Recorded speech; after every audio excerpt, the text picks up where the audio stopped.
$50. My husband said it into the microphone like it was a casual joke, something harmless meant to entertain the room. $50 for dinner with my wife. Honestly, I think I'm being generous. A wave of laughter rolled through the hall immediately. Not sharp laughter. Not cruel at first. Just easy, comfortable laughter, the kind that fills expensive rooms where nobody thinks they might be the subject. Crystal chandeliers shimmered above us, scattering soft light across polished tables and smiling faces. Glasses clinked. Someone near the front whispered, 50? That's practically free. I stood beside him. Still. Smiling, because that's what was expected. But something inside me didn't follow the script. It wasn't anger yet. Not embarrassment either. It was something quieter. Awareness. The way people were looking at me wasn't new, but it felt different tonight. Like I wasn't standing next to my husband. I was standing inside his story. A story where I was not the narrator. Just a line meant to get a reaction. Come on, he continued, leaning slightly into the microphone, enjoying the attention. She cooks well, she stays quiet, she doesn't argue. Honestly, she's low maintenance. More laughter. A few people even turned to look at me now, smiling like I was part of the entertainment. And that's when it happened. From the back of the hall, a voice. Calm. Controlled. Completely out of place. 200,000. The laughter didn't fade this time. It died. The event was meant to be perfect. That was what my husband, Marcus, always wanted, perfection that looked effortless.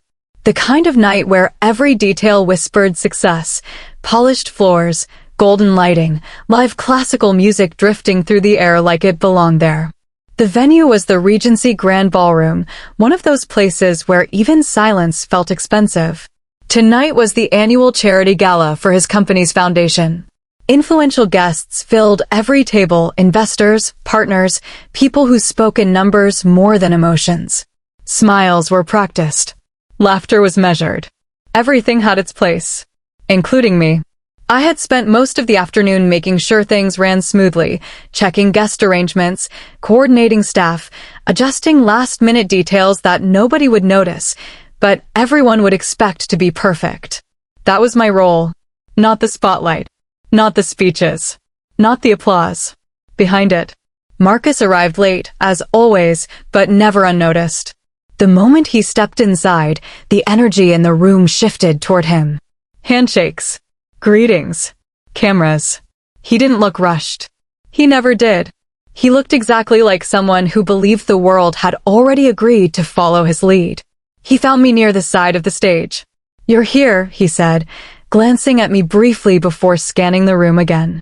I made sure everything is ready, I replied. Good, he said, already distracted. Then he gave a quick, almost automatic smile, more habit than affection, and moved on. I stayed where I was, watching him become the center of everything.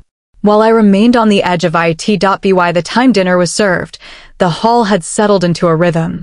Forks touching plates, soft conversations rising and falling, the occasional laugh from a table that wanted to be noticed. The kind of controlled elegance that always made me feel slightly out of place, even though I had helped build every detail of the night.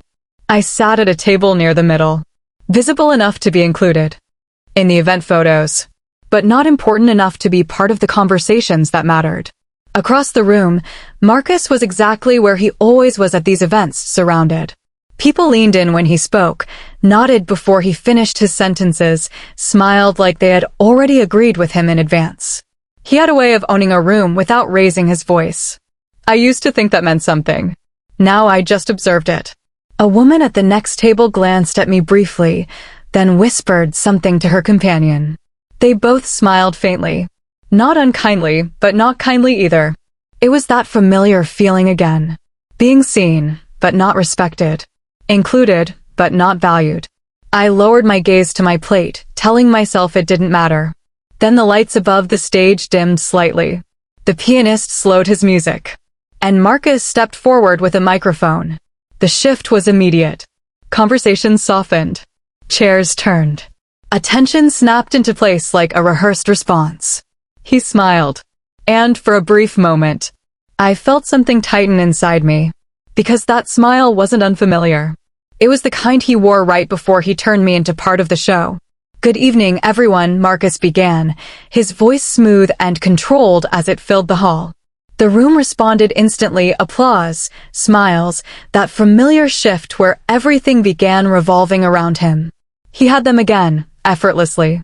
He spoke about the foundation, the donors, the success of the year. A few well-placed jokes followed, earning the exact reactions he expected. Laughter came at the right moments, nods followed at the right pauses. It wasn't just a speech. It was a performance. And Marcus was in complete control of it. Then something changed in his tone. "Before we continue," he said, adjusting his stance slightly, "let's do something a little different tonight." A ripple of curiosity moved through the room. People leaned forward without realizing it. Glasses paused midair. Conversations died down one by one. I felt it too. That subtle shift. The moment when something stops being formal and starts becoming unpredictable. Marcus smiled wider. "How many of you are married?" he asked. Hands went up across the hall. A few laughs followed. "And how many of you," he continued, "would say marriage is predictable?" More laughter, louder now. He nodded slowly, like he was confirming something only he understood. Then his eyes moved toward me. "Emma," he said. My name hit the room differently than everything before it. "Stand up." It wasn't loud. It didn't need to be. The entire hall seemed to tilt toward me at once. For a second, I didn't move.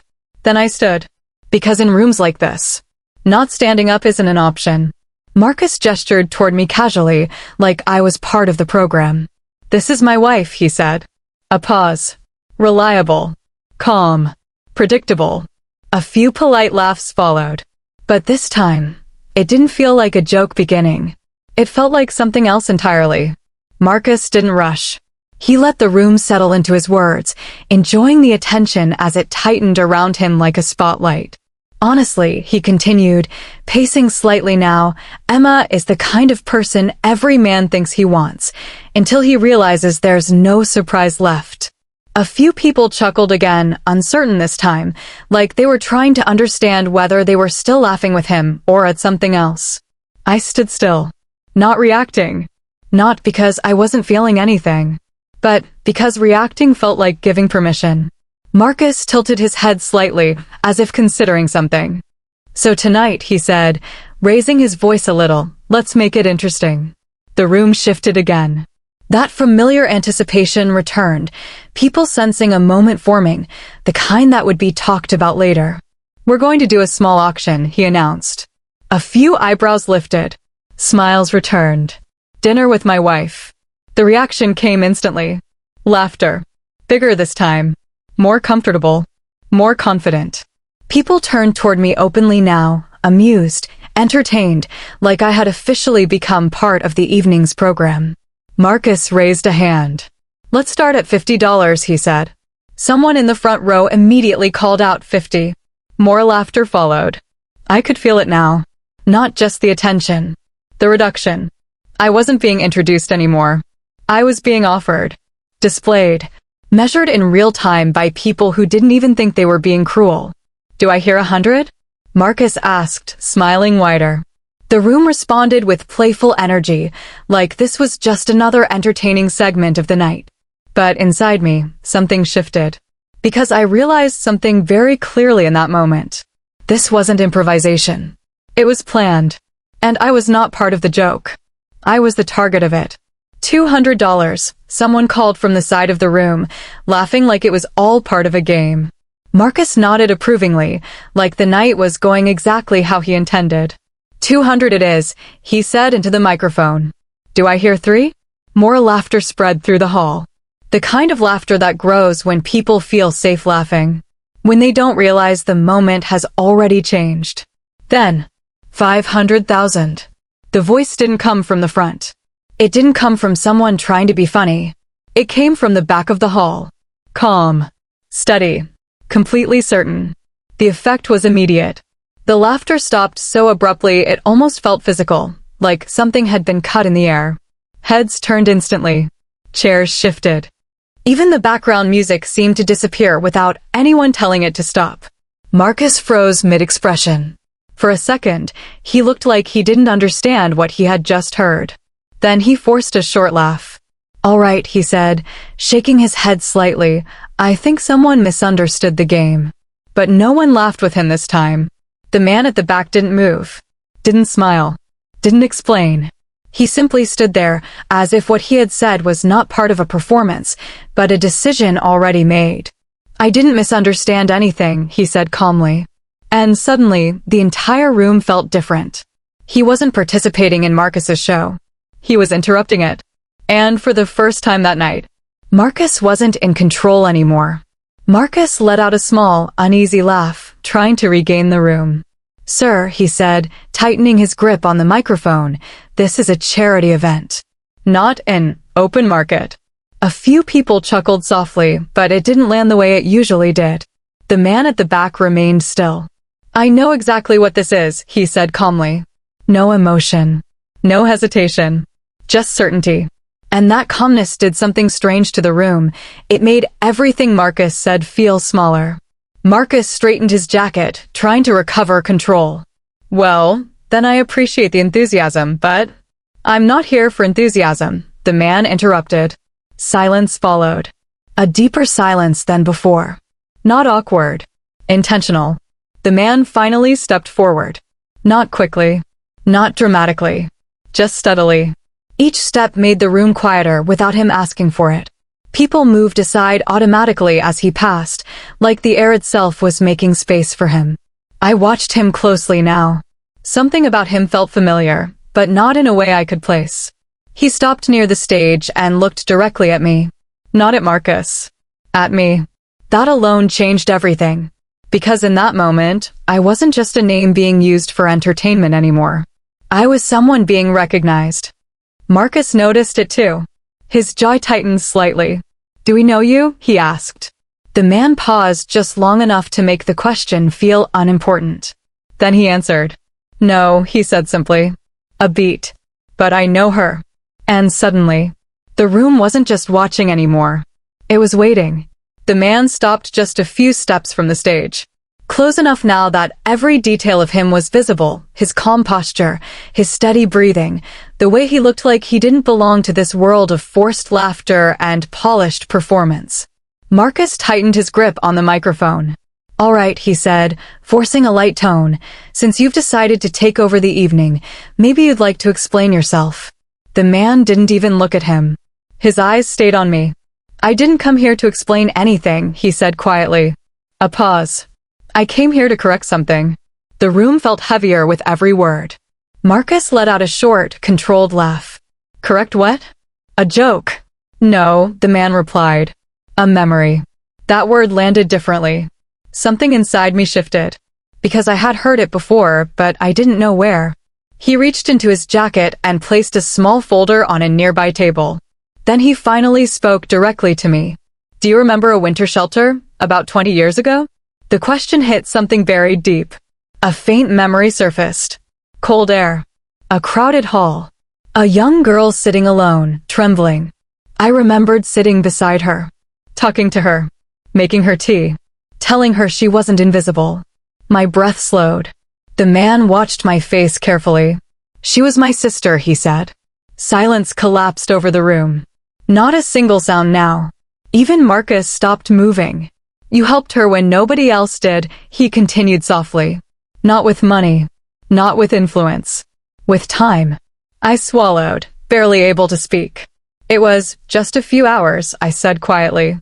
The man shook his head once. "To her," he said, "it changed everything." He slid the folder closer. "I didn't come for a bid."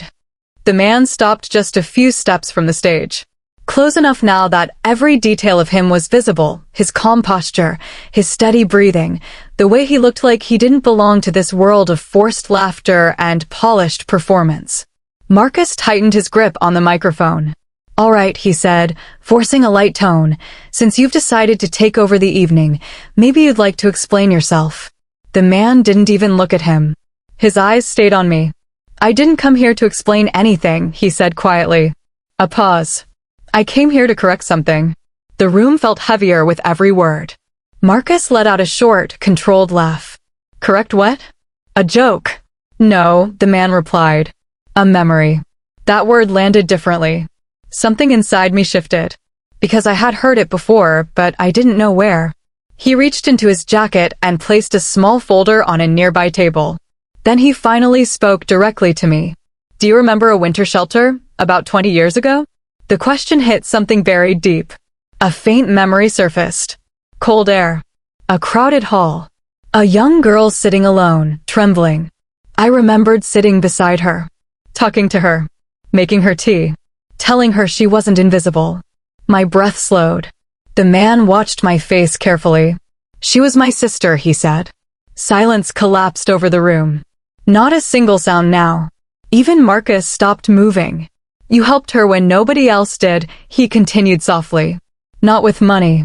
Not with influence. With time. I swallowed, barely able to speak. It was just a few hours, I said quietly. The man shook his head once. To her, he said, it changed everything. He slid the folder closer. I didn't come for a bid, he added. I came to make sure you were finally seen the way she saw you. And for the first time that night, the room wasn't watching a spectacle anymore. It was witnessing something real. I didn't speak right away. The silence in the hall wasn't the same anymore. It wasn't the silence of confusion, or shock, or waiting for the next joke. It was heavier than that. Because everyone understood something had shifted, but no one knew where they stood in it anymore.